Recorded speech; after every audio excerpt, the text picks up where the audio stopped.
glória seja dada a Deus. Meus amados irmãos e minhas queridas irmãs, desejo cumprimentar a todos com a gloriosa paz do Senhor Jesus. Amém. Desejando que esta mesma paz, a paz que procede de Deus, possa ao mesmo instante chegar no coração e na vida de cada um daqueles que moram nesta bonita localidade. Conversando à tardinha com o presbítero César, e ele dizia: aquele local é muito bom para a realização de cultos evangelísticos. E antes deste momento eu estava justamente pensando no poder do Evangelho de nosso Senhor e Salvador Jesus Cristo, que começou com João Batista, antes do ministério do Senhor Jesus, pregando este mesmo Evangelho no deserto. Para ninguém, não tinha ouvintes. Depois que ele teve o encontro com o Filho de Deus, então o Senhor Jesus constituiu a sua equipe, dando expansão ao plano de Deus no que concerne a graça salvadora para toda a humanidade pela obra redentora do Senhor Jesus. E o tempo, em vez de parar a expansão e divulgação deste Evangelho, pelo contrário, cuidou em que esta poderosa mensagem do Evangelho do Senhor Jesus se expandisse cada vez mais. Estamos deveras bastante distante de onde tudo começou, mas como ondas de glórias que se espalham pelo planeta Terra, o Evangelho também chegou até nós, e nós temos a responsabilidade de, assim como João Batista, o Senhor Jesus, os apóstolos e discípulos da igreja primitiva, cumprimos a nossa missão em levar as boas novas de Cristo àqueles com quem nós temos contatos. E absoluta certeza eu tenho que o Deus Criador de todas as coisas marcou esta data feliz e abençoada para que os moradores desta localidade tivessem o privilégio de ouvir a palavra do nosso Deus. Quero convidar aos irmãos, às irmãs e quem quiserem para ler um versículo da gloriosa palavra do nosso Deus, que nós encontramos no Evangelho de João, capítulo 17, versículo 3, onde está escrito o seguinte: e esta é a vida eterna, que te conheçam a ti só, como o único Deus verdadeiro, e a Jesus Cristo, a quem enviastes. Meus amigos e minhas amigas, esta é a mensagem pura do Evangelho libertador do Senhor Jesus. Esta palavra que nós lemos aqui não é de particular interpretação dos homens, mas ela é, acima de tudo, a revelação do Espírito Santo divulgando aos moradores da terra o plano da salvação. Seja a Bíblia completa, o Novo Testamento, um texto, um versículo ou uma frase das Sagradas Escrituras, representa a iluminação de Deus no plano da salvação para a humanidade. E o texto que Deus nos orientou ali nesta noite traz verdades profundas sobre o que Deus quer para nós. O Senhor Jesus, ele tocou num assunto de suma importância para a humanidade. Ele falou, deu início a este texto, dizendo: e a vida eterna é esta. César me dizia ali, explica bem explicadas as coisas. E é o meu forte. Pregar a palavra de Deus, explicando para as pessoas o que a mensagem bíblica quer revelar. E o que é a vida eterna? O que é que significa isso? Vida eterna. É sinônimo de salvação. É o cidadão viver no planeta Terra. E como Deus tem demarcado uma data da sua saída deste lugar passageiro, quando ele partir daqui por meio da morte física ou biológica, tomar uma direção. Não tem mais do que uma direção a ser tomada. Ou sobe ou desce. É isso que diz a palavra do nosso Deus. E subir, o que é que significa? Significa tomar posse das melhores e maiores promessas que nós encontramos no Evangelho de Cristo. E subir significa chegar como bem-aventurado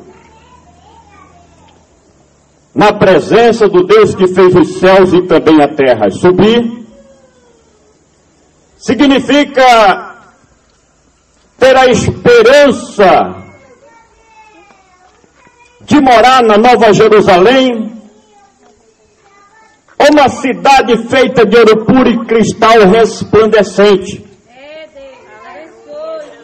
onde aqueles que lá deverão chegar nunca mais haverão de sofrer, nunca mais haverão de sentir dor, nunca mais haverão de chorar, não haverá dificuldade econômica. Quem tiver o privilégio de chegar como redimido pelo sangue de Cristo na Nova Jerusalém, nunca mais terá que provar as doenças, as enfermidades que hora por outra ataca nosso organismo. Então esta é a proposta de Deus. O Senhor Jesus, quando esteve aqui no seu ministério, anunciando o plano da salvação, dizia ele, no capítulo que a missionária leu aqui nesta noite, capítulo 3, versículo 19, aí fala do outro lado. Quando diz, e a condenação é esta. E se você ler o texto, você vai descobrir o que é que significa condenação. É o oposto de salvação. É o contrário de vida eterna. E o que é que significa esta condenação? A condenação é que quando o cidadão, viva ele 50 anos, 60, 70 ou 100, e passe disso um pouco mais, mas quando vestir o paletó de madeira, em vez de subir, vai descer. E descer para onde? Infelizmente, lamentavelmente, para um lugar que não é bom. E este lugar, quem fala, não é a mente pensante de um pregador. Não, senhor, não, senhora. Quem fala sobre este lugar, que no Velho Testamento, conforme o hebraico, é Hades, e conforme o Novo Testamento, que foi escrito no grego, é inferno, lugar de sofrimento, lugar de tristeza, de amargura, lugar de revolta, tanta dor, tanta agonia da alma, onde haverá ranger de dentes. Então a mensagem de Cristo é a mensagem de libertação. A mensagem de Cristo é a mensagem iluminadora, onde o cidadão está em plenas trevas e raia a luz do Evangelho, mostrando a direção correta para chegar não no inferno, mas nos céus de Deus. Aleluia! Glória a Deus, é verdade, Senhor. E a pergunta é, como adquirir, como ganhar a vida eterna? Eu acredito que esta é uma questão de vida ou morte. E cada um de nós devemos justamente valorizar este aditivo positivo da parte de Cristo para o nosso futuro. Como adquirir esta vida eterna? O texto diz, te conhecendo a ti como único Deus verdadeiro. É conhecendo ao Deus verdadeiro. E se existe Deus verdadeiro, também existe falsas divindades, maneta. Mas não vamos falar sobre as falsas divindades. Vamos falar sobre o verdadeiro Deus. Este Deus que a missionária falou aqui do seu amor, no capítulo 3, versículo 16, este Deus que ama o ser humano, independentemente de quem ele seja, porque o amor de Deus é sem limite. O amor de Deus não está baseado na acepção de pessoas. E quando eu falo em acepção de pessoas, nós enxergamos, percebemos no meio da sociedade que o ser humano vale por aquilo que ele tem. Com Deus é diferente. Deus não olha a posição social do ser humano. Ele quer salvar o ser humano. E este amor de Deus, este Deus verdadeiro, é tão grande este amor, que Ele deu por mim e por você a coisa mais valiosa que Ele tinha. Quando alguém bate à tua porta pedindo alguma coisa, geralmente nós pegamos o resto para dar a este alguém. Algo que nós nem precisamos. Uma pratinha que está jogada lá no armário ou na gaveta. Mas o que me chama a atenção neste amor de Deus, o que me atrai e me faz estar nesta presença gloriosa há mais de 28 anos, irmã Neta, é este amor inconfundível do Deus único e verdadeiro, Criador dos céus e da terra. Este amor tão perfeito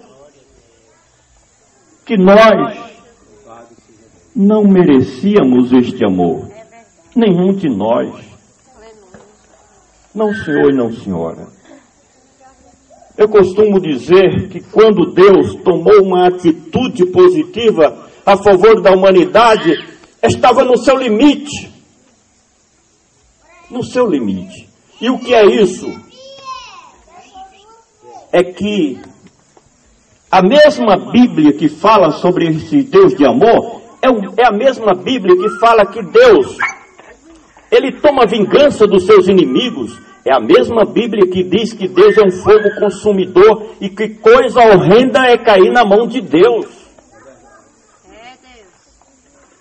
E repito, quando Deus tomou uma atitude benevolente, misericordiosa e amorosa em prol da humanidade, Ele estava neste limite. Ou Ele tomava a atitude de salvar e redimir a humanidade, ou do outro lado, eu diria que nem planeta Terra existiria mais se Deus resolvesse derramar a sua ira, o seu furor sobre a humanidade. Mas o amor superou, porque a Bíblia diz que a misericórdia triunfa sobre o juízo. E é a terceira mensagem do versículo que nós temos aqui. A primeira, e a salvação é esta. A segunda, que te conheçam a ti só por único Deus verdadeiro. E a terceira, e a Jesus Cristo, a quem enviaste. A atitude misericordiosa, bondosa do Pai de amor foi que Ele decidiu enviar Jesus. E a vida de Jesus aplacou a ira de Deus. É o que o Evangelho pregado por Paulo chama de propiciação. O que é a propiciação? A propiciação é o aplacamento da ira de alguém. Deus estava irado contra a humanidade. Mas a propiciação de Cristo aplacou a ira de Deus. E Cristo é como Cristo, vou falar numa linguagem humana, é como Cristo chegasse diante do Pai e dissesse: Pai, calma aí, calma, muita calma nessa hora, porque eu vou resolver essa questão lá na terra. Isaías capítulo 6, versículo 8, tem uma frase célebre das Sagradas Escrituras que diz, é uma pergunta e uma resposta. O pai pergunta: quem há de ir por nós? E o filho responde: eis-me aqui, envia-me a mim. Então conhecer a Cristo é conhecer e tomar posse de todos os benefícios da parte de Deus para nossas vidas. E conhecer a Cristo é conhecer a redenção da humanidade. O que é isso? Redenção, o que é isso? É uma linguagem social usada antigamente, já no tempo do Velho Testamento ou da Velha Dispensação, em que os exércitos brigavam uns com os outros, uma nação fazia guerra uma com a outra e levavam prisioneiros dezenas, centenas, milhares de cidadãos. E a nação e o governo que perdeu a guerra se recuperava, se equipava o seu exército, demorava um pouco às vezes. Irmão Erismar, às vezes demorava um pouco, mas quando o rei, o monarca, o governante que foi vencido, achava que poderia vencer a outra nação que o derrotou, ele ia lá, lutava e resgatava os cidadãos que foram levados ou deportados para aquela outra nação. Isso é redenção. Trazia de volta. Foi justamente o que aconteceu com a humanidade. A vinda de Cristo produziu a redenção. Porque Romanos 3, e o versículo de número 23 diz que todos pecaram e destituídos estavam da glória de Deus. O homem se encontrava distante de Deus. A humanidade deu as costas para Deus. Estavam separados de Deus. A vida de Cristo foi para resgatar, trazer o homem de volta aos braços de Deus. Isso é redenção. De forma que, repito, Deus marcou este culto aqui nesta noite para trazer à tona verdades que talvez você não conhecesse ainda. E a salvação é esta salvação é real, a condenação é real, e a solução é conhecer a Deus Pai e a Deus Filho como o único Deus verdadeiro. São estas nossas palavras nesta noite, dizendo que eu espero que o Espírito Santo de Deus, o revelador dos planos do Senhor, possa clarear mais ainda na sua alma, no seu pensamento, na sua mente, aquilo que nós, com as nossas palavras, não tivemos a capacidade de alcançar a sua alma, porque não desejamos simplesmente alcançar os ouvidos das pessoas, mas quando nós anunciamos o Evangelho, o nosso desejo é que a palavra de Deus chegue à alma, ao espírito, ao mais profundo, ao homem interior, como diz o Evangelho do Senhor Jesus. Deus em Cristo Jesus abençoe a todos. Amém.